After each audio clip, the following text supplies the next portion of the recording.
All right, man. Cheers. Cheers, Kanpai. cheers. Kanpai.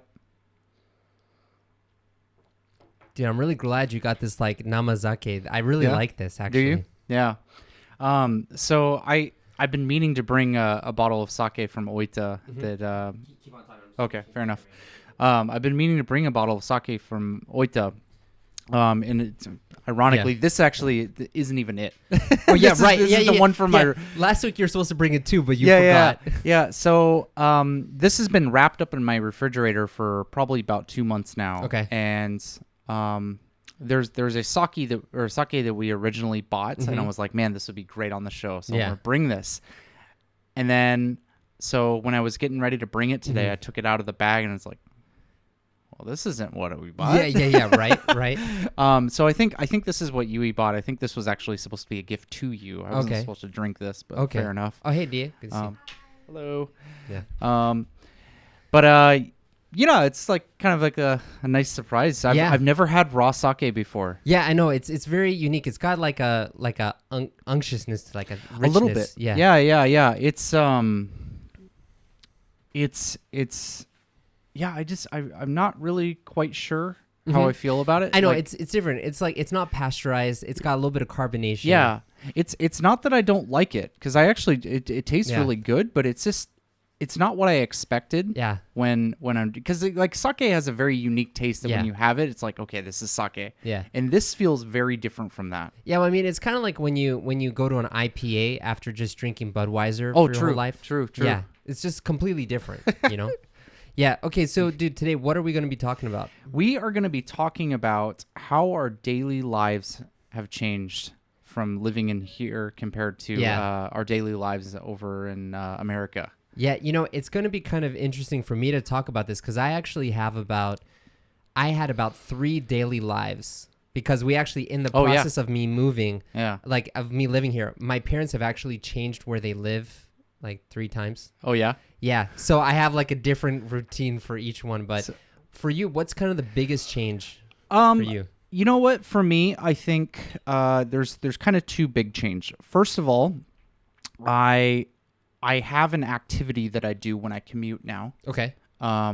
Which, I mean, it's kind of similar to before. 'Cause before I used to like listen to music and podcasts while I was driving, but now that I don't drive, I ride the train. Yeah. I have, free hands. So, like I play smartphone games. I'll watch YouTube, or I'll do something like that. And so commuting has kind of, for me, been a little bit more of like private time. Yeah. Especially because, I'm going to be moving in with my girlfriend here in a couple weeks. So I'm not going to have a lot of private time at my home. And so, for me, that's still my time that I can, if I want to watch some YouTube videos or something. So you have private time in a train full of people. Yeah, it's kind of funny how that works, isn't it? But, as you know, if you ride the train here, it's kind of a weird phenomenon, because they're super, super crowded, but everyone is just in their personal space. Yeah, and it's so quiet. It's like the doors close, and it's quieter than like a forest or something. Yeah, it's really crazy how that works. Unless they leave the stupid door open. Yeah. Or not the door, though, the window. It drives me nuts, because I ride the subway. Yeah. And, I mean, I'm sure it's for health reasons because of COVID or whatever.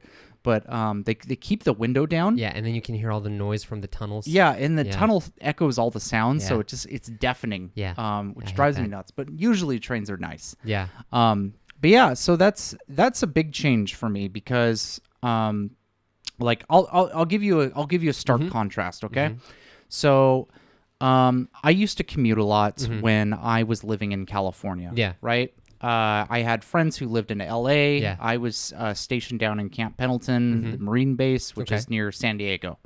So those of you who've been to California know that San Diego and LA is about a 2-hour drive. Really? Realistically, it's about a 1-hour drive. Okay, but with traffic? There's traffic. Okay. So it's about a 2-hour drive. Okay. I spent a lot of time in my car when I was living down there, and California culture is windows down, blast music. Yeah, right. And that's what everyone does on the freeway, right? And so I used to do that. So that was For me, it was like you kind of just turn up your music and you're just like singing along, kind of dancing in your car, just doing stuff. And, that's what I did every day. Yeah. And it's really enjoyable, actually. It's like you think that being stuck in traffic all the time sucked, but yeah, it was nice. It's fun. You sing the music. You just kind of listen to what you want. Yeah. But here it's, I'm not dancing around singing to music. I'm watching YouTube or playing games. Yeah, you're in your little bubble of isolation. Yeah. It's kind of funny. I actually watch a lot of our episodes when I'm on my way to work in the morning. You just like to listen to yourself talk. That's all. That might be true. That might be true. Yeah. Oh, man. So it's funny though, because you and I, we grew up in very different areas of the country, right? So just to remind people, where I'm from and where you're from is the distance is about 6 hours by plane. Yeah. Like, that's how far it is. It's like if you were to drive nonstop, it would take 3 days. Yeah. Right. And so where I live, it's really densely populated, actually. Like my mom got frustrated living up in my area. We live in the North Shore of Boston, so the northeast side along the coast. But there are so many houses. Like, how in Japan, how you have the houses and there's very little space between the houses. Everything's kind of crammed together. Oh, sure. So it's not that bad, but it's similar to that. Like my mom is man. I can see through my neighbor's windows. I hate it. And it's like, okay, well, but that's just kind of how it is there. Yeah. And so when I used to live in the suburbs, actually. I lived in this town that's a peninsula originally, but then after that we moved to kind of where my dad grew up. Yeah. And it actually has surprisingly good access. Like from that house, I could take a 10-minute walk and I'd be at the beach. I could take a 15-minute walk and I'd be at the shopping center or the supermarket. Man. I would take a 10-minute walk and I'd be at the train station to go to Boston if I wanted to. Train fare is $7 though, so I wouldn't. It's the commuter rail. Oof. Right. Oh man. Yeah, it's just ridiculous. Yeah, Seattle's the same way with their commuter stuff. It's It's like $5 or $10 or something. Yeah, right. It's just like, dude, you guys got to get with the times with trains. I don't know how it is. How is it in Europe? Is it expensive? It's cheaper for sure. Well, I think it's just because so many people use it. That's fair. That's fair. So I'm going to go to Milan next week. So I was looking at the train fare. And actually, for me to take a train from central Milan to the airport, it takes about an hour. Yeah. And train fare is 10, 13 euros, maybe. It's $15. Actually, no, that's reasonable. Well, it's $20 to go to Narita. When you go to Narita, it's from $20, depending on how you go. Yeah. But yeah, I mean, that's nice. So it's actually quite walkable where I am. And actually now my parents, they had to move again. And so we live in a place that's closer to the beach, actually. So in the mornings, my routine isn't that different because when I'm here in the mornings, I take a walk. And over there in the mornings, I take a walk. Yeah. The difference is just, I don't know. Here, I don't have a car, whereas in the States, I get into a car at least once a day and drive somewhere. Sure. Yeah. I mean, I guess another thing too that's different is just how often I go to the supermarkets. Yeah, so that's an interesting thing. I was just having a conversation with one of my coworkers about this the other day because supermarkets in the U.S. or in just stores in general are kind of set up for people to go to the store about once a week or once every couple weeks a month. Yeah. And here in Japan, it's not really like that. People, for example, when people go to the grocery store almost every day, you'll get dinner on your way home from work. Yeah. For example, whereas compared to back in Seattle, it's you go to Costco once a month and you just bulk buy everything. And then you have this huge pantry that you can kind of pull stuff from. Yeah. But here you don't really have the space for that. Yeah. So that's really different. Dude, I had a friend in Seattle that had a second freezer just for meat because he would go to Costco and bulk buy all this meat. And that's very common. Yeah. We had the same thing in my parents' house. So we would have our refrigerator in our kitchen. Yeah. And then over in the laundry room, which usually it's in the laundry room or in the garage or something, somewhere kind of a little bit further away. But yeah, we had this giant freezer. Yeah. And we would put meat in there and berries. Berries. My parents were friends with people who had a big blueberry farm, so we'd get these huge crates of blueberries. It was so good. Okay. It's harder to get blueberries here; they're more expensive. Yeah, so like one thing that's actually really changed me after living here is because I'm so used to the lower prices when I go to eat out. Whenever I go to eat out in the States, and I want to get probably hamburgers, like good gourmet hamburgers are around the same price, I think. But if I just want to go to like a restaurant and get some food, it's the base price is more expensive. Plus there's tip. Plus there's tax. And so I'm just like, I want to get this basic meal that would cost maybe 1,500 yen, like $15. Costs like $30 in the States, and I just can't like. Oh, it just hurts me. I will tell you. You know something else that I've noticed about is. Let me see if you feel the same way. Do you eat alone here at restaurants? Yeah. Did you do that? No, never. Yeah. So for me, it always felt very strange to go to a restaurant alone. Yeah. Right. And I felt it wasn't even strange. I felt uncomfortable.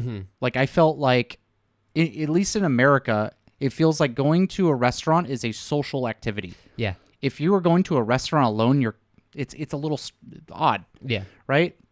And so when I first moved here, there's many restaurants that are specifically designed for solo eating. Yeah. Like for example, Skia. If you go into there, Skia, there's the little solo booths. Yeah, the gyudon place, right? Yeah. And there's several restaurants that are set up that way. Sometimes I'll go to Gotanda and there's like a yakiniku restaurant, and yakiniku has they've got like the big cooker in the center, right? The grill.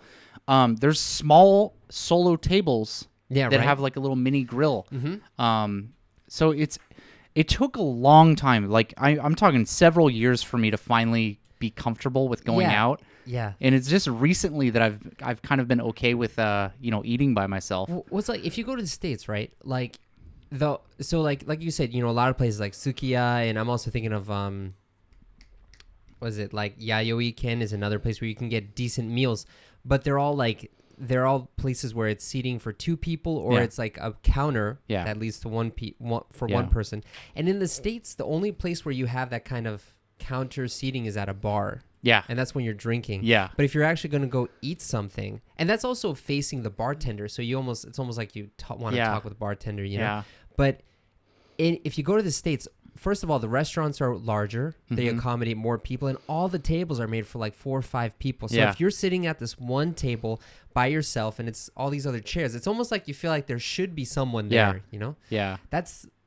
It feels weird, but that's funny. That's a big part of my life that's changed is I've grown comfortable with eating at a restaurant alone. Yeah. I mean, I still think I wouldn't do it in the States, but in Japan, I agree. I think a big thing is you can bring a lot of food home in the States. Oh yeah, right. That's you know what I mean. Thing. Yeah. Like drive-throughs are a thing in Japan if you go kind of a little bit further outside of Tokyo, but here in Tokyo, there's not a lot of drive-throughs. Dude, I gotta tell you, so like where I live, everything is becoming like a drive-through place. Like there's actually, so this is even when are you talking about here? No, sorry, in Boston. Oh, in Boston. Okay. So like even so when I was in high school, one of our favorite places to go was Bagel World. It was a bagel place. Oh, this sounds like a magical place. I love bagels, man. It's like the best bagels ever, dude. Yeah. I had bagels in New York. Yeah. These were better. And but yeah, so like there were 2 tables inside, but everyone always does takeout or they go to the drive-thru. Sure. And the drive-thru has like 15 cars lined up and you have to wait. It's like they're snaking in the parking lot to get there, But that was the thing. You'd like wake up early and you'd go to Bagel World. You wait for 15 minutes to get to get there. But yeah, everything was really like drive-through based, and you would take food home. Like I remember I would go with my friends to a Cheesecake Factory.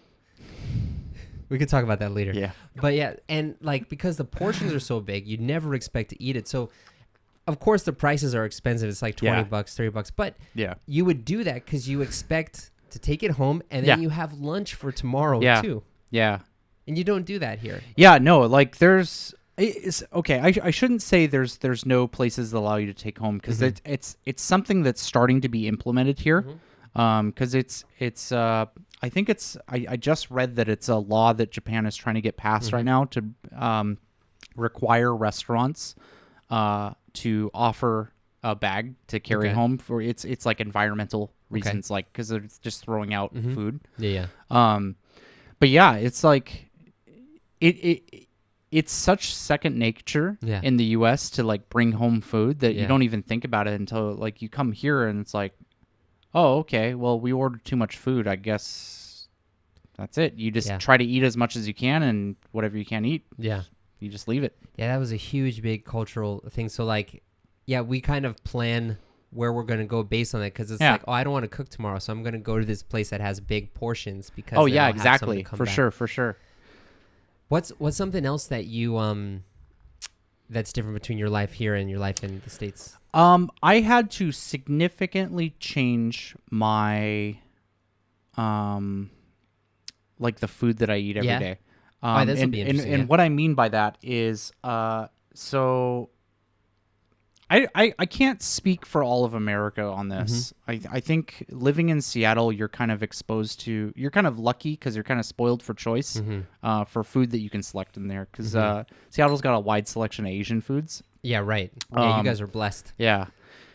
So living in Seattle, like, I could eat whatever I want. If I want Southern fried chicken, we got a place for that. If I wanted, Vietnamese pho, I could go there. If I wanted teriyaki, if I wanted sushi, if I wanted, Mexican food, like there's a place near my house that I know that I can go to. Living in Tokyo has opened up a little bit, right? There's definitely options here, but the big difference is they're destinations that you have to plan out ahead of time, right?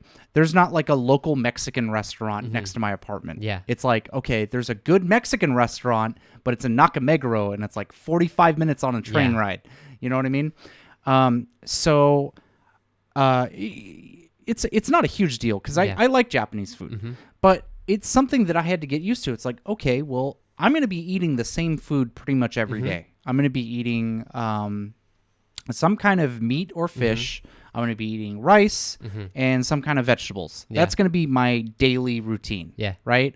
And so that was kind of a big adjustment that I had to do. And I think that's one of the more challenging things when moving here is if you're somebody who's used to like a big variety of different kind of ethnic foods. Yeah. That's just not something that's really available locally. Yeah. For me, what kind of hit me when I moved here is I developed more of an appreciation for good food. Sure. Because I feel like the discernment in the States is a lot lower than here. Like if you just go by, like for instance, you have Taberogu here, right? Yeah. So in the States, we have something similar called Yelp. Yep. Right. And like the average rating on Yelp is like 4.5 stars. Yeah. Like when you look and it says, if it's below 4 stars, it's a bad restaurant. Yeah. But in Japan, everything is on average like 3, the way it should be. And so it's like, oh, this is 3.4. This should be a pretty good place. Yeah. And so I feel like there's more of that appreciation for that. Oh man, we've had discussions on this. Steak in America. Steak, yeah, right. Like compare it to steak here in Japan. Like, there's no comparison. Yeah. Like, oh my God. I didn't even realize how good steak was until I moved here. Yeah, right. Like, before it was kind of one of those things where it's like, it's okay. Like, I've been with my brother to like really high-end steak restaurants, and the steak there was really good, right? Because you're paying like $100 a steak. Yeah. But you go to like an Applebee's or just like a normal diner place, like you get a steak dinner there. A steak is garbage. Yeah, right. It's terrible. But you don't realize that it's terrible, and then you come here and just like, whoa, steak's pretty good. One thing that also kind of has changed for me, I think, is the amount that I want to travel. I think. Yeah. Because one thing is Japan's a very compact country, but on top of that, there's also a lot of advertising money spent in advertising locations, like, why don't you go here? Why don't you go here? Why don't you go here? Yeah. And like, it's funny because in the States, I never saw an advertisement for. Yeah, that's really interesting, isn't it? Why don't you go to California? Why don't you go to Montana? I've never seen that. Yeah. I've seen advertisements like on TV, like, hey, look, here's this destination in Florida or something, right? Yeah, but I've never seen Florida. Dude. Yeah. I've never seen, like, especially government sponsored programs that are just like, hey, look, go to this place and you'll get like $100 off your plane ticket or something. Yeah. But yeah, we have like the Go To Travel campaign going on, which I'm going to take advantage of this summer. I'm really excited about it. Yeah. I really want to go to Kansai. Okay. Yeah, nice. For Obon. It's something I try to do every year, but I haven't done it the past couple of years because of COVID. And man, I'm itching to go back to Osaka. Yeah, but it's like the focus on domestic travel is huge. Yeah. You know? So much. I feel like when I was in the States and I would see advertisements for travel, it would always be like a foreign country. Yes. You know, like that's much more prevalent than let's visit Montana or have you seen North Carolina? What about Idaho? Do you want potatoes? You can grab some potatoes and see dust. It's a great place to visit. Have you ever actually been to Idaho? I have traveled through Idaho. You've traveled through Idaho. How I will label that. Okay. Idaho's one of those places that, you know, forgive me, anybody watching this is if they're from Idaho, but I'm sorry, your state sucks.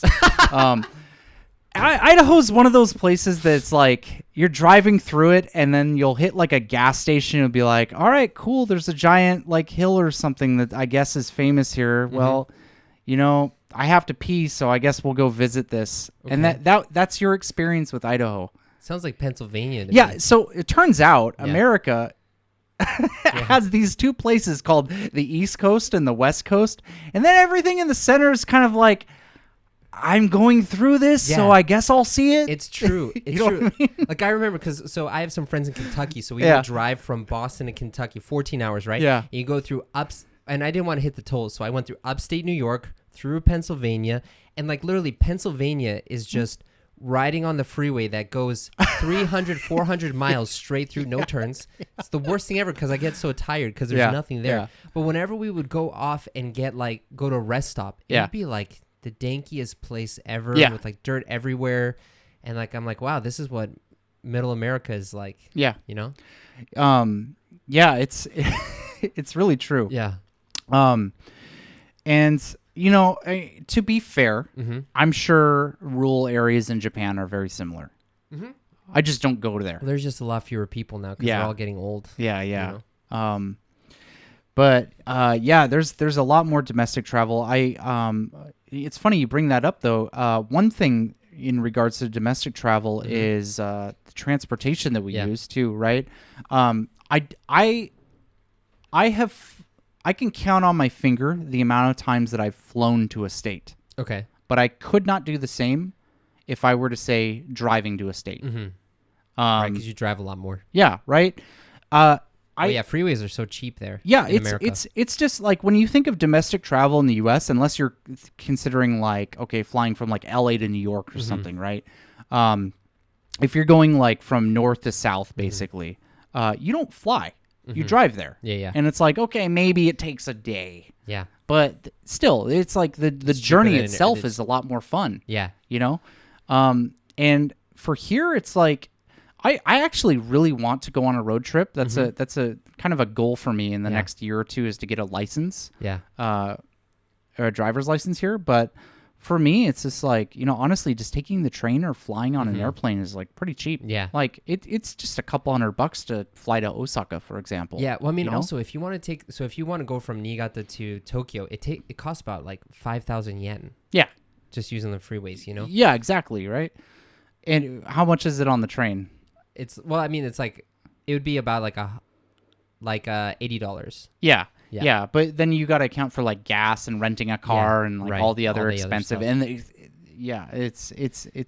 just ends up being less convenient at the end of the day. And because of Japan's size, it's like if you take a plane to like some of the further like if you're going to Hokkaido or Kyushu or something, it's like 30 minutes on a plane. Yeah. It's so short. Yeah. I also do. Speaking of that, because everything's so compact, I go to amusement parks a lot more here. Oh, isn't that funny? Yeah. Yeah. Yeah, I completely agree. Now, the one exception I will say is I had a routine where I would go to Disneyland once a year. Okay. When I was living in California. When you're living in California. Yeah. Yeah. But to be fair, Disneyland is like a big deal in California. It's really like it's so much bigger than it is over here. Yeah. So there's just more to do, and it's kind of like, again, it's like a group activity. You bring a couple friends, like, hey, let's go to Disneyland and go have fun.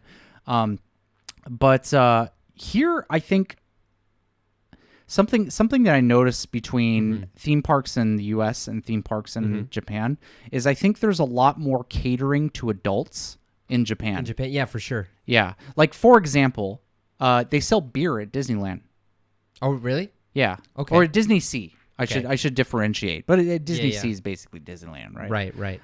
You can't get beer at Disneyland. Right, because it's more of like a kid's. Yeah, it's a kids. I mean, obviously, if you go to a restaurant, I'm sure they serve alcohol at some places. But if you go to Disney Sea, which is to those that don't know, is the adjacent theme park. Think like California Adventure, that kind of thing. Right.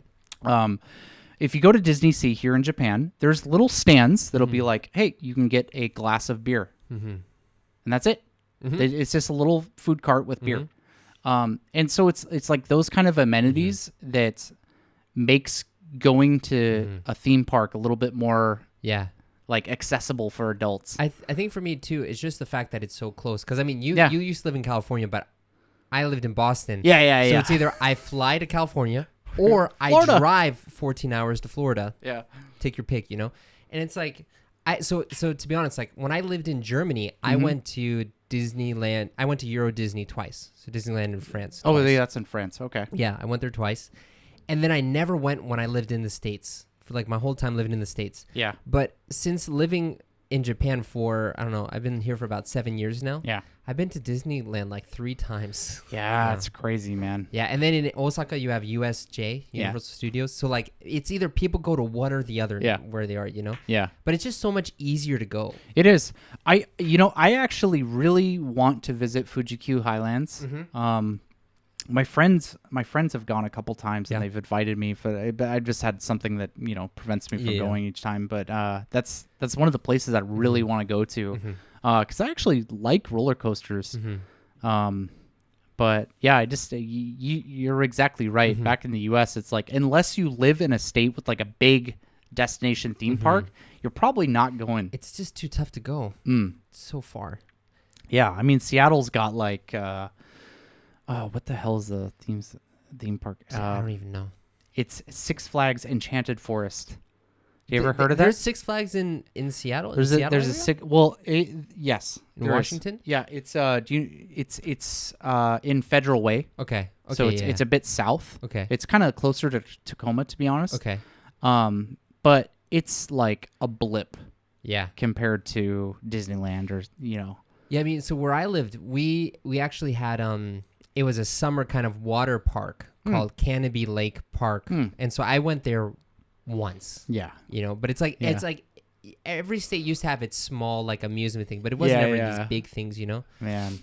One other thing, I don't know about you, but for me, one other thing that's really different living here is my inclination towards gift giving has gone higher. Oh, so isn't that give crazy? More gifts more. So it's kind of funny because and I mean this might depend on like what economic status your family is too, but in my family we typically there's not a lot of gift giving, but the gifts that are given are typically really expensive. Okay. Here in Japan you don't usually see expensive gifts. Yeah. Like almost ever, unless it's like a really like important gift, like a wedding or that kind of thing, right? But there's a lot of gift giving. Yeah, it's like if I'm traveling somewhere, it's kind of an expectation that I'm gonna be giving, right? Omiyage or if you, like I'm going to Milan and I realize, I need to get a bunch of stuff for people. Yeah, it's like my coworkers and everything. It's like, hey guys, I'm going to Oita, and they're like, oh wow, what are you guys gonna bring back? That kind of thing, right? And I like it. Mm-hmm. It's I used to feel a little socially awkward about giving gifts, but I've grown out of that. Yeah. For me too, I was like, why do I have to get gifts for all these people that I don't really care about? But now I'm used to it. Yeah. Now it feels weird to not do it. It does feel weird, and you feel that social pressure. Yeah. And also it's like I don't know why, but I do know why, but I get a little bit of a endorphin rush. Yeah. When you're giving people, it's like, enjoy the snack. You're gonna like it. I already ate 3 of them. Also, like the quality, the type of souvenirs that you get people is different. So like, for sure. When I was in the States and I would get a gift for someone, it would always be something like physical. Yeah. Well, I mean, not some physical. Of course, you buy some physical, but like in Japan, it's always like food or some sort of food item. Mm-hmm. Whereas in the States, like I remember my mom, when I went to Osaka to do a homestay, she bought a very nice plate for my host mom, and I was like, oh, that's cool. Normally, everyone else just brings food or like cakes or something like that, So like, when I'm kind of wondering what to do in Milan, because like there's not that food gift giving culture kind of thing, so they don't have like those stations of the omiyage where it's like, hey, I mean, that's true. Let's get that box of 10 cookies that you can give to your friends when you come back. That just doesn't exist. So it's like, buy this like model of like the Duomo or something like that. But then you don't. Everyone already has so much stuff. Like it's weird to get them more stuff. Yeah. It's kind of there's in some way there's like an anti-gift giving culture here of, okay, you can give gifts, but like I don't want it to be anything permanent. Yeah, you have to eat it or you have to use it somehow. Yeah. Or if you do give me something permanent, it needs to be like a small little magnet. Super small. Yeah. That kind of thing. Yeah. So yeah, it does feel kind of weird because I remember coming back from Seattle a couple years ago, and coming back and giving some gifts to people, and it's like I bought like a sweatshirt. Yeah, right. Yeah, you buy clothes or sweatshirt. Yeah, usually T-shirts or something. That's like kind of like American culture. It's like you buy somebody a T-shirt. It's like, look, we got this T-shirt. Yeah. And they kind of looked at it and was like, oh, well, thank you, but did you not bring any snacks? Actually, I really want to ask Die this. So Die, when you buy omiyage for people, なんか食べ物以外のお土産を買ったことある? Like シャツとか? Never? Never. See, okay. Yeah, right? So like my dad, whenever I go to some place in the States, if you can't buy something really nice, you'll buy a T-shirt. Yeah. Or something. Yeah, exactly, right? Yeah. No, it's 100% true. And it's kind of expected. Like usually like if my family goes to like Hawaii or something and come back, it's like, oh, would you guys get me a T-shirt? Yeah, but like the amount that you buy is also a lot less. Yeah. Like here, I feel like in Japan, you have to like get omiyage for everyone. I mean, it's just a small cookie, so it's not that bad. But like if I had to buy a shirt for everyone and their uncle, that'd be ridiculous. Yeah. Right? Yeah. That's definitely true. Yeah. Yeah. Speaking of which, I need to get you some like souvenir from Milan or something. Dude, I know nothing about Milan. Don't worry about what is it?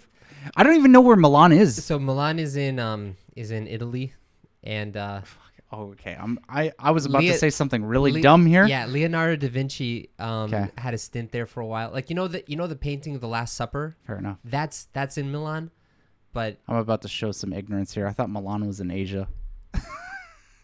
That's Macau, actually, but fair enough. It's okay, man. Don't worry about it. We know Americans are not good at geography. Yeah, we just know America and Canada and the place below America, Mexico. Everything in the East is China. Yeah, basically. No, dude. China and the Euros. Yeah, basically. God, Americans. It'll be great.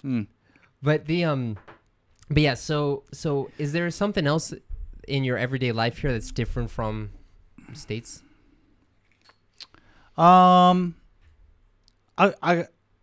This is a little bit less impactful than I think the topics that we've already discussed. But one thing is my nightly routine changed. Okay. And I actually don't know your schedule, but for me, okay, fair. Yeah. For me in America, I showered in the morning. Okay. Yeah. And right. That's like it's a typical routine. You wake up, you shower, you brush your teeth, you go to work. Yeah. Right. In Japan, to be fair, some people do that, but most people don't. I shower at night here. You shower at night. Yeah. You come home, you relax a little bit, you eat dinner, you do whatever you want to do in the evening, and then you shower and you get ready for bed. That's like the kind of like the evening routine for most people here in Japan. Right. And I love that. I absolutely love that. I can never go back to showering in the morning. Dude, ofuro time, I really like bath time. Yeah, right? It's so good. And you just feel ready to go to bed afterwards. You take your shower and you're just like, I'm clean. I changed into my pajamas now. And for me, and this is not something that I immediately adopted when I moved here. This is something that I picked up when I first came to Japan when I was a high school student. After that, even in the U.S., I showered at night. Oh, really? Yeah. Wow. Because it feels way more natural. I get it. Yeah, because then your bed doesn't get as dirty. Because that was the whole thing for me. It's like I really noticed it when I was in my 20s and in college and living with a couple of roommates, and I had a friend who was a mechanic. And we lived, we lived in a condo. It was a 3-bedroom condo, right? And my one friend lived across the hallway, and then me and my other friend, we lived right next to each other, right? So our rooms are right next to each other, and he was a mechanic, right? So he's working on cars all day, and he's a typical guy. A little bit unhygienic. It drove me nuts. I never flushed the toilet, and it drove me insane. That's gross. It is super gross. Anyways, enough about that. But so he showered every morning, right? And his room smelled like grease. Well, yeah, because he goes to bed like that. Yeah, and that's the thing. And like I always felt really grossed out by that. Like, oh, dude, shower before you go. Like, why would you want to have like all this grease and grime and stuff all over your bed and everything? And it's just like, I think most people wash their beds like once every 2 weeks or once a month or whatever, right? And like my room never stunk. Yeah. Well, yeah, you know what I mean? Taking showers at night. Yeah. Yeah, it's funny because I was always so when I take a shower in the morning, I like it because I wake up more. It helps me to wake up in the morning. Sure. But then when I talked with my wife Natsumi about it, she's like, yeah, doesn't your bed get dirty? Yeah. And then I was like, no, it Yeah. Yeah, it does actually. It That's does. kind of gross. Okay, I'm going to start showering at night. Yeah. You know? Yeah. So that was a huge shift. But man, it's so great. Yeah. So that's something that you and I both share as far as like how we've changed. Like even in the States now, I shower at night for sure. Yeah, it just doesn't make sense to shower in the morning. Yeah. In my opinion, like it's crazy. Once you shift that, it's like like why do you need to be clean going out? Just wash your face. You're good. Yeah, like you're already clean from the night before. Yeah. Well, I think on that note, it'll be good to finish. We've already finished this bottle, so this was good. It was good, right? As you drink it more, it's right? It kind of catches on a little bit. Yeah. So next time I'll bring the bottle for Moita. I hope so. This is like the third time now, man. So yeah. All right, man. Thanks. Yeah. See you next time. See you next time.